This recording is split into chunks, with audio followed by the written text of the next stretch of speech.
How's it going, guys? It's Mouseball, and this is the AttackMouse Nation, and my salty gearheads, welcome to the automotive side of my YouTube experience. Now, guys, I want to talk to you about how you can make a 707 horsepower Challenger Hellcat into a 100 horsepower Fiat 500. Now, obviously, Mouseball is not 100 horsepower. Mouseball makes 180, but regardless, that's still a very small number compared to the immense power that the Hellcat makes. 707 horsepower is basically 690 to 675 horsepower net to the wheels, not gross. And when you think about it, the Hellcat is probably one of the most powerful cars on the road next to its sibling, the Demon. Now, why do I talk about taking a car with such immense power and literally turning it into a car with almost no power? Well, it's very simple. When you have individuals that own these cars, well, the first thing they like to do is beat their chest on how fast their car is. Now, the best way to beat a car with 707 horsepower is to take it out of its element, which means that you go away from the drag strip and you take the car to the tail of the dragon, where this car is literally a car with 1200 horsepower when you consider the tight and technical course that the tail of the dragon is. Now, my friend Mikey Turbo can definitely express just how effective this car is at the tail of the dragon, as 311 curves go by in a flash with his Abarth that's completely race ready. I mean, he's blown away Mini Coopers, he's blown away S2000s, he's gotten past Lotuses, he's gotten past many cars that are bigger, badder, and have way more horsepower than our Abarths do. And the thing is that the people who get rid of these cars often regret it because they've moved on to bigger and better cars, only to find out that there are bigger and better cars after theirs. I mean, you move up to a Camaro that has 425 horsepower, you think you're on top of the world, until the Ford GT comes by and gives you a reality check. And that is the difference between the person that can accept their car for what it is and the person that is constantly wanting to push the issue on becoming a more and more popular person with their car. You know, being popular isn't what it's all about. Enjoying the driving experience is what it's all about. And would I own a Porsche or a Hellcat or any of these cars? Of course I would. Would I own a GT500? Of course I would. I would own any of those cars in a heartbeat. But my attitude and my way of thinking would never ever be dictated by the car and its status.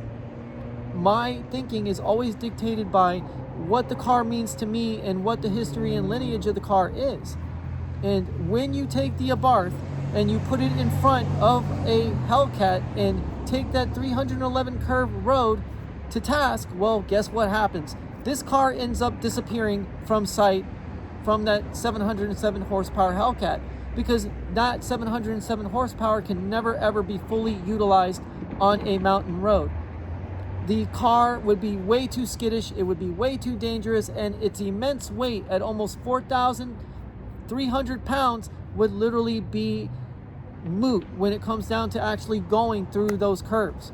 Whereas Mouseball is light, agile, weighs only 2,500 pounds, and has only 180 horsepower, where the torque curve is just right to get around the switchbacks, the elevation changes, and all the other things that a car would actually encounter on the tail of the dragon. Now, the problem with people who have high horsepower nuclear grade cars is they have a nuclear grade personality with those cars. And when you have a person that is constantly pounding their chest like a gorilla, look at my 707 horsepower monster, well, they're usually going to mock and talk crap about the smaller little cars, such as people who own American muscle cars. Unfortunately, you would think because of their age and their integrity that they would accept a Miata as a grassroots racer that people like, but all they look at is the fact that gay people and liberals drive these vehicles. And they don't look at the actual grassroots racers, the true car enthusiasts who wrench on these cars, literally do the alignments on them, and literally go through all of the setups that they can use for any road course. I mean, tweaking the car, tuning the car, and getting the car to be just right for that situation or that circumstance at hand. that is the difference between the person that drives the Miata and the person that drives the Hellcat and talks a lot of trash. Is that the person with the Hellcat is just buying a vehicle so that way they can literally talk trash, whereas the Miata owner is literally a grassroots racer. I mean, he's literally got shoe polish in the center console to mark the numbers on the windshield for track day, bro. I mean, literally, that's how it goes. And the thing is that I love people who are honest about what they know about cars, where they are in car culture, and what they need to do to learn more about it. And being in the industry for over 35 years, I know the fakes from the people who are real. And I can tell you firsthand that Mikey Turbo is by far one of the most real enthusiasts you could ever meet. He wrenches on his car, he cleans his car, he tunes his car, he works with Euro Compulsion to get his car up to peak levels. He does use a shop, no doubt, but he does lend a hand as a helper in that shop. And he does know his stuff, there's no doubt about it. And the one thing that he excels at more than anybody else is driving. Mikey Turbo is a born and bred true driver, and he has had some, close calls, but almost every race car driver does. And that is the great thing about my friend Mikey Turbo. He is no doubt one of the best drivers when it comes down to the tail of the dragon. And his friend Mikey P, as well as my friend Mikey P, is as well.